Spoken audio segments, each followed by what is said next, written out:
उत्तराखंड के रहने वाले नहीं हैं और आप उत्तराखंड में किसी तरह की अपॉर्चुनिटी एक्सप्लोर करने वाले थे इन टर्म्स ऑफ एग्रीकल्चर या इंडस्ट्री, तो अब आपको उत्तराखंड को अपनी लिस्ट से बाहर कर देना चाहिए, क्योंकि आपका ये सपना जो है वो अधूरा रहने वाला है। यहाँ पर उत्तराखंड की गवर्नमेंट जो है वो son of the soil concept बिल्कुल गोवा की तरह ले आई है, जहां पे उन्होंने यहाँ पर प्रोहिबिशन प्लेस कर दिया, रिस्ट्रिक्शन प्लेस कर दिया नॉन रेसिडेंट्स पे कि वो किसी तरह की भी एग्रीकल्चरल या फिर इंडस्ट्रियल लैंड जो है यहाँ पर खरीद सके। Hello students, welcome to Chahal academy. My name is Shubhangi Singh और आज हम बात करने वाले हैं इसी लैंड लॉज के बारे में जो यहाँ पे उत्तराखंड में बदले गए हैं। उत्तराखंड में जहां पर यूसीसी यूनिफॉर्म सिविल कोड को इंप्लीमेंट करके एक यूनिफॉर्मिटी लाई गई ऑल अक्रॉस द रिलीजन, वहां पर ये इंश्योर किया जा रहा है कि अब नॉन रेसिडेंट्स जो हैं इस पर्टिकुलर स्टेट की इकोनॉमी को इफेक्ट ना करे, और उसके बारे में हम समझते हैं। तो यहाँ पर बेसिकली February 21, 2025 को उत्तराखंड गवर्नमेंट ने उत्तराखंड लेजिस्लेटिव असेंबली में एक सिग्निफिकेंट अमेंडमेंट पास किया है, और ये अमेंडमेंट किस एक्ट का है? उत्तराखंड, जो कि उत्तर प्रदेश जमींदारी abolition and land reforms act है 1950 का, और इस अमेंडमेंट के तहत नए लैंड लॉज जो है वो इंट्रोड्यूस हो गए हैं, जिसमें रिस्ट्रिक्शंस भी इंक्लूडेड है, प्रोहिबिशन भी इंक्लूडेड है, specially on the non residents, जो लोग उत्तराखंड के रहने वाले नहीं हैं, उनकी परचेजिंग पे related to agriculture, horticulture and industrial land. अब देखने वाली बात यहाँ पे ये कि ये इम्प्लीमेंटेशन जो है वो सिर्फ 11 डिस्ट्रिक्ट्स में हो रहा है फ्रॉम 13 डिस्ट्रिक्ट जो कि इस वक्त उत्तराखंड में। एक्सेप्शंस में कौन डिस्ट्रिक्ट है? हरिद्वार और यहाँ पे उधम सिंह नगर। आप देखेंगे तो इन दोनों को एग्जेम्प्ट किया गया। वी कैन सी हरिद्वार है और यहाँ पे हमारे पास उधम सिंह नगर। यही सिर्फ वो 2 डिस्ट्रिक्ट्स हैं 13 डिस्ट्रिक्ट्स में से जिन्हें एग्जेम्पशन दिया गया है। अब समझते हैं कि एक्चुअली नए लैंड लॉज में क्या क्या चेंजेस आए हैं और किस तरह के यहाँ पे सीलिंग जो है इंट्रोड्यूस की गई है। यहाँ पे जो ये पर्टिकुलर लॉ है वो डायरेक्टली टारगेट कर रहा है किसी भी तरह की लैंड परचेजेस जो यहाँ पे म्युनिसिपल लिमिट्स के बाहर हो रही है, और जो चेंजेस आ रहे हैं टूरिज्म में, इंडस्ट्रियल एरियाज में, एजुकेशनल फैसिलिटीज में। पहले तो यहाँ पे सीलिंग लगाई गई है, लैंड परचेज अगर हो रही है 11 डिस्ट्रिक्ट्स में, और वो सीलिंग कितने पे है? 12.5 एकड़ पर यहाँ पर सीलिंग लगाई गई है।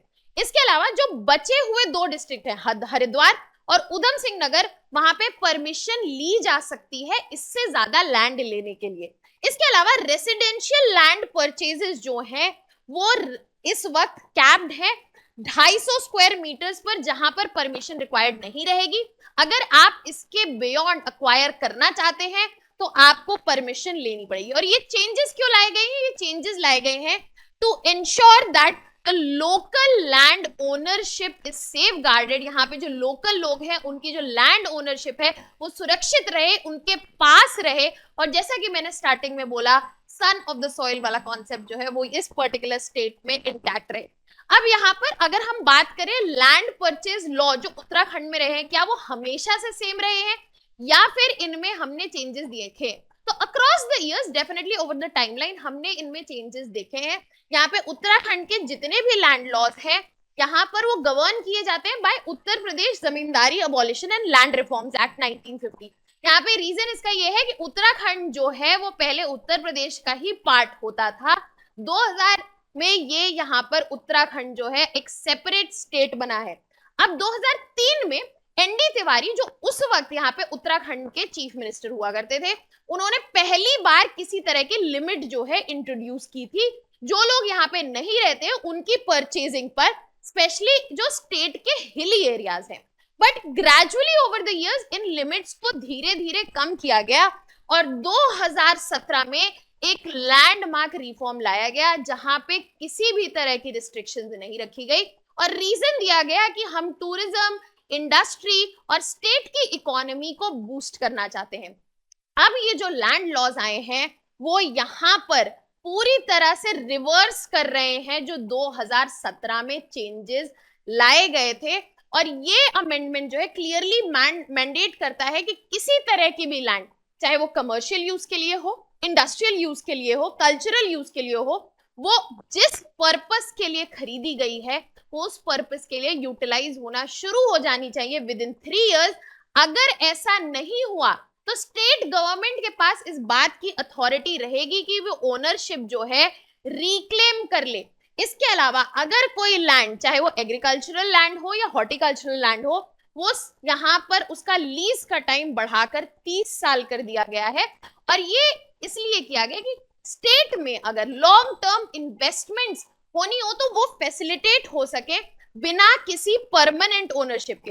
तो यहाँ पे ओनरशिप जो है वो लोकल लोगों के पास रहेगी, but long term investment plan, ताकि जिससे स्टेट की इकोनॉमी की ग्रोथ जो है वो इंश्योर होती रहे, वो इस अमेंडमेंट में उसको वो भी इंश्योर किया गया है। देखने वाली बात ये रहेगी कि ये जो चेंजेस लाए गए हैं 2017 के लॉ को रिवर्स करके, क्या वो एक्चुअली उत्तराखंड के इकोनॉमी में कंट्रीब्यूट करते हैं जैसा हम एक्सपेक्ट कर रहे हैं या नहीं।